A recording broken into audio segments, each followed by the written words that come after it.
+2 പഠിക്കുന്ന ചെറുക്കൻ അപ്പനോട് പറഞ്ഞു, അതേ മക്കളെ ഉണ്ടാക്കിയ മാത്രം പോരാ, മക്കൾക്ക് പറയണത് കൊടുക്കുകയും കൂടെ ചെയ്യണം. അപ്പനോട്, നാട്ടുകാരോടല്ല, അപ്പനോട്. ഇത് കേട്ടിട്ട് വീട്ടിൽ നിന്ന് ഇറങ്ങിപ്പോകുന്ന അപ്പൻ,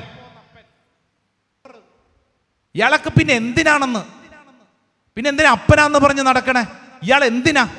ഞാൻ ചോദിക്കുന്നതൊക്കെ തന്നോണം, കൊടുത്തില്ലെങ്കിൽ അവൻ പ്രശ്നം ഉണ്ടാക്കും. ഈ അപ്പന്റെ ചോദ്യം, ഞാൻ എന്നാ ചെയ്യും അച്ഛാ? എന്നെ കൊണ്ട് പറ്റുന്നതിൽ എല്ലാ അർത്ഥത്തിലും ഞാൻ ചെയ്യുന്നുണ്ട് കുടുംബത്തിന് വേണ്ടി. പക്ഷെ ചെറുക്കന് ഇതൊന്നും മനസ്സിലാവണില്ലല്ലോ. ചെറുക്കൻ പഠിച്ച സ്കൂളിൽ, കോളേജിലൊക്കെ അവൻ പഠിക്കുന്ന +2 പഠിക്കുന്ന സ്ഥലത്ത് ഇവനേക്കാൾ പൈസയുള്ള കുട്ടികളുടെ കൂട്ടത്തിലാണ് കൂട്ടുകെട്ട്.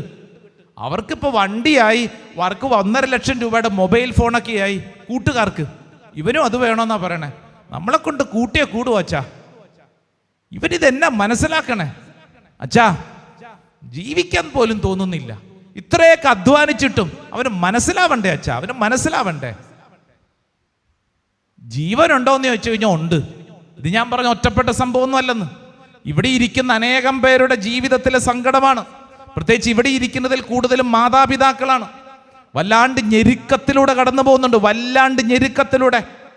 പ്രത്യേകിച്ച് 18 വയസ്സ് കഴിയുമ്പോൾ മക്കളെടുക്കുന്ന ചില തീരുമാനങ്ങൾക്ക് മുമ്പിൽ പകച്ച നിൽക്കണേ. എന്നാ ചെയ്യേണ്ടെന്നൊരു പിടുത്തം കിട്ടുന്നില്ല. നിയമം അവരുടെ കൂടെയാണെന്ന്. പോലീസ് സ്റ്റേഷനിൽ പോകാവോ? 18 വയസ്സ് കഴിഞ്ഞവനും കഴിഞ്ഞവൾക്കും തോന്നിയതുപോലെ ചെയ്യാമെന്ന്. അപ്പൊ പിന്നെ അച്ഛാ, ഞങ്ങൾ എന്തിനാ ഇത്രയും നാളും വളർത്തിയത്? അപ്പൊ അവര് പറയുന്നു, ഞങ്ങളുടെ ഇഷ്ടം, ഞങ്ങളുടെ സ്വപ്നം, ഞങ്ങളുടെ ജീവിതം വളർത്തുക എന്നുള്ളത് മാത്രമേ നിങ്ങളുടെ കടമയുള്ളൂ. കേട്ടോണം അപ്പനും അമ്മയും, വളർത്തണമെന്ന് മാത്രമേ കടമയുള്ളൂ. അതിനപ്പുറം ഒന്നും നിങ്ങൾ അന്വേഷിക്കേണ്ടെന്ന്. ഞങ്ങൾക്ക് ഇഷ്ടമുള്ള പോലെ ജീവിക്കും.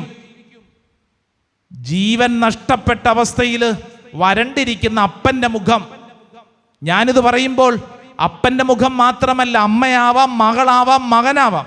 ജീവിതത്തിൽ പ്രതീക്ഷകൾ നഷ്ടപ്പെട്ട് ജീവനറ്റിരിക്കുന്നവരോട് വിശുദ്ധ ഗ്രന്ഥം ഇന്ന് പഠിപ്പിക്കുന്നു, നീ പ്രാർത്ഥിക്കേണ്ടത് ഒറ്റ കാര്യത്തിന് വേണ്ടി മാത്രം. എന്തിനു വേണ്ടി? ഒച്ചത്തിപ്പറ, പരിശുദ്ധാത്മാവിന് വേണ്ടി പ്രാർത്ഥിക്കുക. നിന്റെ മുമ്പിൽ ഇമ്പോസിബിൾ എന്ന് കരുതുന്ന കാര്യത്തെ പോസിബിളാക്കി പരിശുദ്ധാത്മാവ് മാറ്റും. അന്തരീക്ഷം മാറും. പരിശുദ്ധാത്മാവിനോട് പ്രാർത്ഥിക്കുന്നതനുസരിച്ച് അന്തരീക്ഷം മാറും. Hallelujah, hallelujah.